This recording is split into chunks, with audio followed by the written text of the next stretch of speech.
Aguardente de cana, né? O nome já começa didaticamente explicando, é feita a partir da fermentação do caldo de cana e a destilação desse vinho. A gente chama de vinho quando você fermenta alguma coisa, de vinho, porque é o produto alcoólico, né?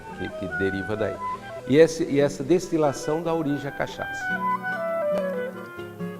Olha, o termo cachaça, pelo que eu estudei, não tem nada definido que seja. Mas tem uma história muito interessante que eu acredito que seja essa verdadeira história. Sabe-se que o Brasil foi um produtor muito grande de açúcar. No início do Brasil, tinha os senhores do engenho, as casas de açúcar. E era a época de escravidão. Então, para se produzir um açúcar, é um processo até simples, o jeito que trabalhava, o açúcar mascavo que se fazia na época. Faz-se a moagem, extrai-se o caldo e vai fervendo esse caldo até eliminar essa água e ele vai solidificar e transformar no açúcar. E para ter uma qualidade tem que fazer uma limpeza. Quando você está fervendo, ele precipita todas as impurezas. Então é retiradas as impurezas para dar um produto de qualidade e essa impureza ela é chamada de cagaça. Só que todo o processo, né, qualquer coisa que você dê uma aquecida, uma temperatura e tem açúcar, vai fermentar. Então automaticamente aconteceu o processo de fermentação nessa casa aí. E eles voltaram esse caldo, né, esse pouco de melado para o tacho e tornou ferver para produzir. Com 72 graus começa a evaporar o álcool. Bom, os escravos, todo mundo sabe, eram muito maltratados, muito judiados. Então aquela forma de vapor, né, subia e caía com um sereno, que acontece mesmo. E ardia eles. Então aí talvez tenha surgido aguardente.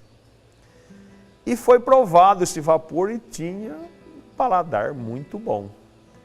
E notou-se o seguinte, que os escravos ficaram muito alegres no trabalhar aí. Tá? Aí veio a alquimia e fez-se essa destilação que obteve esse produto, denominado cachaça, devido ser feito da cagaça. A cachaça brasileira é da nossa história, né? Lá em 1650, o pessoal acha que a gente começou a produzir cachaça. Tem várias controvérsias. Mas a cachaça,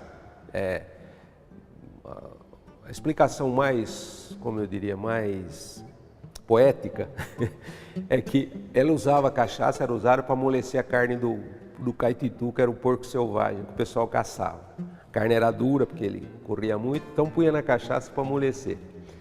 E como o porco macho é chamado de cachaço, então a cachaça seria a parceira do cachaço na nossa história, né? Pouco provável que seja essa. Né? Tem um livro que fala que acho que tem 500 nomes que a gente chama cachaça. Água que o passarinho não bebe, vai para aí. Tem uma lista lá que eu quero escrever um livro sobre todas essas possibilidades. O interessante disso é que ficou registrado. Então a cachaça é a nossa aguardente de cana produzida no Brasil.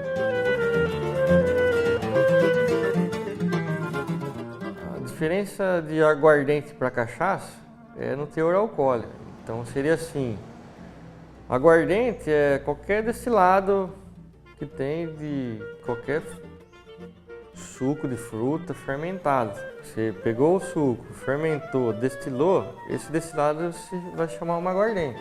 Toda cachaça é uma aguardente, mas nem toda aguardente é uma cachaça. Né? Ela tem que ser feita do caldo de cana fermentado. Né? Então, é isso que difere ela do rum, da tequila, de outros tipos de bebida. Em 1997, a nossa legislação não chamava aguardente de cana de cachaça. A cachaça era o nome destilado aguardente de melaço, que seria aquela primeira cachaça. Que o melaço seria, eu faço açúcar, sobra. Aquilo que não precipita mais, até hoje, isso é usado. E o pessoal faz rum com isso. Mas só que o rum é envelhecido. Então, a nossa legislação chamava de cachaça o rum não envelhecido. que a gente produzia, que ninguém produzia na verdade, mas ele aqui produzia já o caldo de cana, porque a gente tem tanta cana aí, não precisa ficar procurando. E aí dessa falta de conhecimento, os Estados Unidos classificaram a nossa bebida como rum, para receber mais imposto na verdade, porque o rum já era universalmente conhecido. E aí começou uma luta aí muito interessante, que a gente foi lá nos Estados Unidos, eu participei dessas comissões aí, representando aí a universidade, vamos chamar assim, e fomos lá tentar convencê-los de que rum e cachaça eram duas coisas diferentes. A gente convenceu os técnicos, mas não o governo. O governo americano continuou taxando a gente como rum, mas deixou a gente escrever cachaça, já foi comercialmente.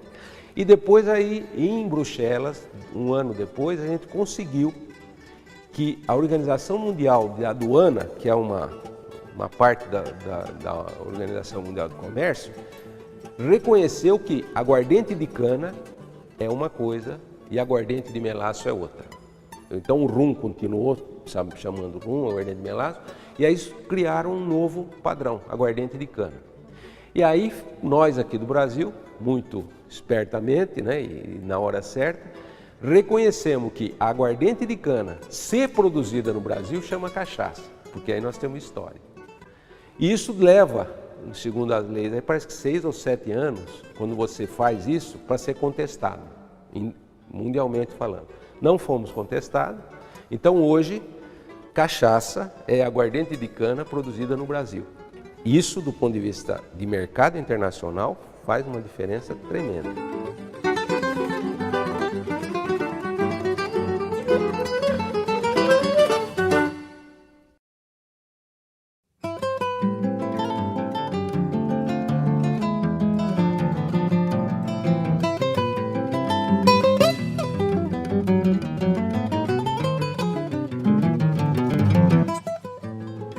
Antigamente a cana era puxada com carro de boi, né?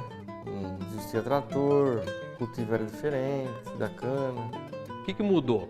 A fermentação começou a aprender, então hoje fermentação, gente, tem que ter tecnologia, não é só falar em fazer, né? A cana, claro que mudou, todo mundo mudou, hoje a cana são bem melhores, né? Quanto mais sacarose a cana tiver, maior e melhor a qualidade. O sistema de colheita, na verdade, até hoje nós não mudamos, colhemos cana crua na mão, que é o alambique pequeno, ele não suporta um maquinário, né, para cortar essa cana, e também porque a cana, a matéria-prima, é uma das coisas mais importantes. O que mais mudou, na verdade, né, foi justamente a tecnologia de fermentação e destilação e envelhecimento, né? E hoje aqui nesse alambique pratica muito.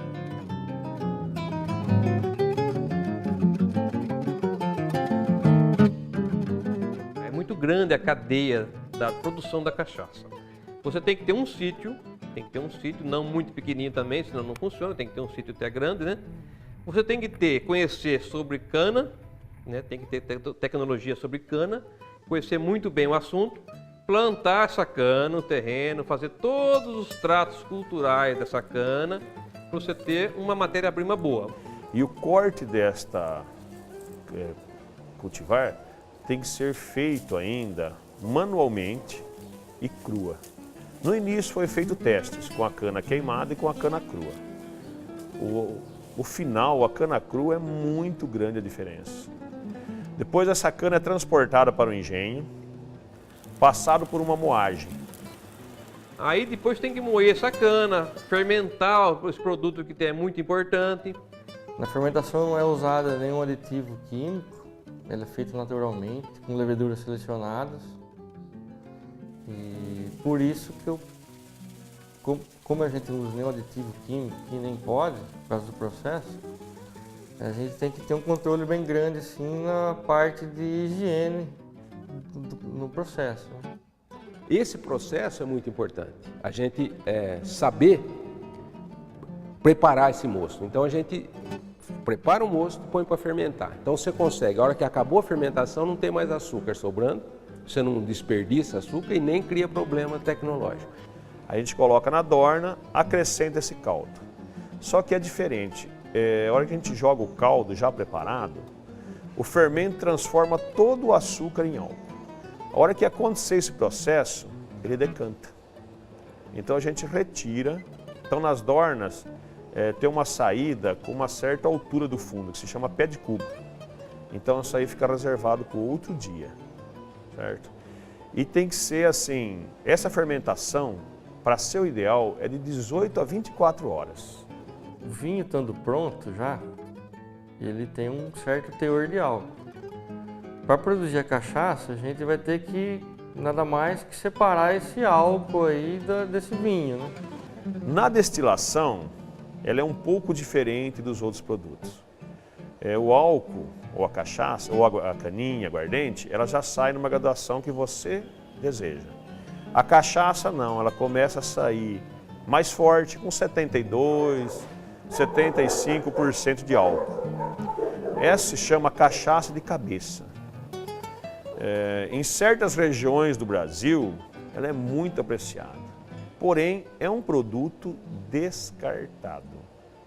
No início da fermentação, nessa cabeça, sai todos os contaminantes. Carbamato de etila, metanol, tudo que você pensar, de mais forte está aí, os metais pesados saem. Então a gente elimina. A gente foi vendo que o começo da destilação e o final, do ponto de vista sensorial, já não é bom, então é bom tirar a cabeça e a cauda, ou seja, 10% do início da destilação, do que está saindo, a gente separa, e antes de acabar a destilação ainda tem um teor alcoólico interessante, mas a gente para porque começa a sair muitos álcools superiores e outros compostos que não são interessantes do ponto de vista sensorial, a gente corta. Esses compostos, quando a gente não corta, vão dar a nossa ressaca do dia seguinte. E aí vai para a destilaria.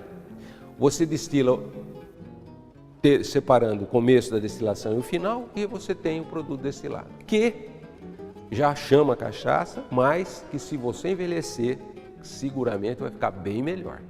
Pela legislação, só considera envelhecimento de 200 a 750 litros. Acima disso é armazenamento. A cachaça não é só vender a granel, a branquinha comum. Tem o seu mercado, claro, não vai acabar o mercado da cachaça branca normal, mas as envelhecidas eu acho mais importante ainda. E nos tonéis de carvalho há muitas reações ali dentro, né? Por ela estar envelhecendo, né? O carvalho vai conferir a cor, o aroma e o gosto.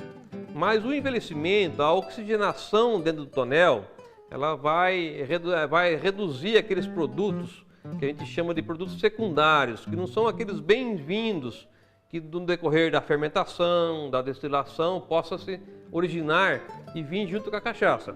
Então o que é o envelhecimento? Vai dar uma refinada nisso aí, e vai transformar aqueles componentes secundários em ésteres, vai dar aquele aroma gostoso daquela bebida envelhecida, né? Podemos não comparar, mas podemos até falar do uísque no caso, né? Você pega um uísque bem envelhecido, tem aquele aroma gostoso. Grande parte daquilo lá é por causa do tonel de carvalho. E após isso a comercialização, né?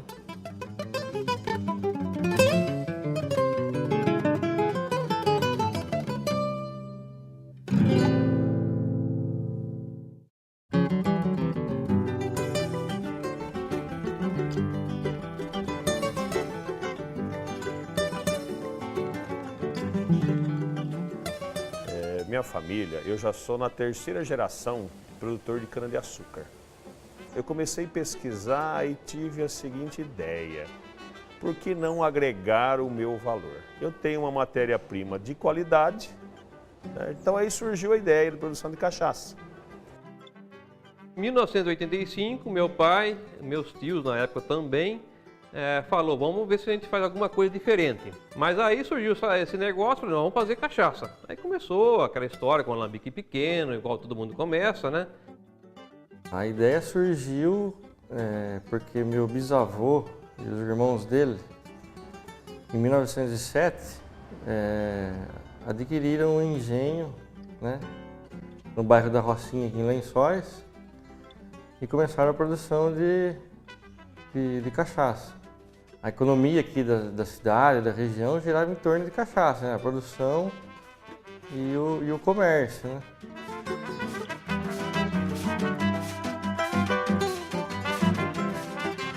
Então, processo artesanal para o industrial tem bastante diferença. Uma delas é o volume que é produzido, né? No industrial é produzido, o volume é bem maior do que o nosso, que é artesanal. Sendo menor, você pode controlar melhor as etapas da produção. A questão de ser muito grande não é a questão do jeito de destilar, como no passado colocaram, que era falava produtor de alambique e produtor industrial de coluna. Não é isso aí. A questão do artesanal e do industrial, eu acho que é no tamanho da indústria. E o pequeno produtor tem muito mais condições de analisar isso aí, de envelhecer. Como que um produtor que faz aí 100 mil litros por dia, que são os grandes produtores industriais, realmente industriais, né? Vai envelhecer a cachaça? Não, gente. A industrial vai vender a granel em caminhão, fazer engarrafadoras, engarrafar o produto e vender nos bares, né? Isso é normal e vai ser sempre assim. O artesanal, igual eu e muitos outros produtores, tem a condição de se acompanhar a produção, envelhecer o produto, eu mesmo engarrafar aqui no alambique, seguindo todas as normas, né, do Ministério da Agricultura certinho, e vender o produto. Então é bem diferente a qualidade do produto.